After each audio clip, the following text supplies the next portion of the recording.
Did you know that a French king accused an entire military order of heresy just to settle his own debts? That's exactly what Philip IV, the Fair, did against the Templars in the early 14th century. Today we start with that question. How did a powerful monarch dare to bring down Europe's most prestigious knights? Stay tuned, because in the next minute you'll uncover the web of conspiracies and greed that forever changed the medieval political map. Philip IV ascended to the throne of France in 1285, inheriting costly wars and an almost empty treasury. To fund his conflicts with England and Flanders, he turned to massive loans, many from the Templars, to whom he owed enormous sums. At the same time, his feud with Pope Boniface VIII escalated into a showdown over control of the church on French soil. The fair king was not just a handsome sovereign, he was an ambitious statesman. He created a more efficient tax system, the royal tenth, and established travelling fiscal agents known as the serjeants d'armes. However, the machinery of state needed constant liquidity. In 1306, he expelled the Jews and confiscated their assets.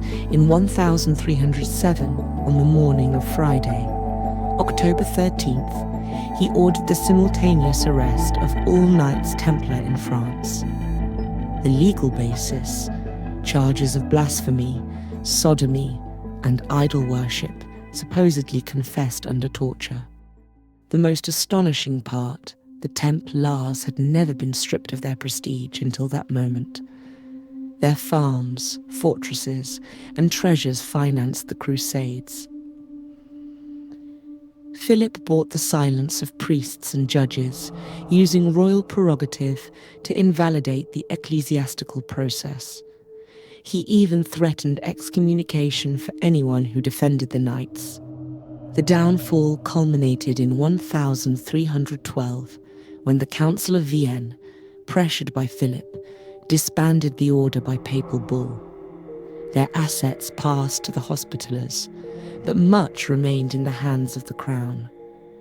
The last great Templar, Jacques de Molay, died at the stake in 1314, uttering a legendary curse against both the king and the pope. The victory increased royal authority. France emerged as the strongest monarchy in the West, with a centralized state model that would endure for centuries. The Templar episode of Philip IV shows how greed and the law can serve a sovereign's ambition. He financed wars, broke hierarchies, and propelled France toward an absolutist kingdom.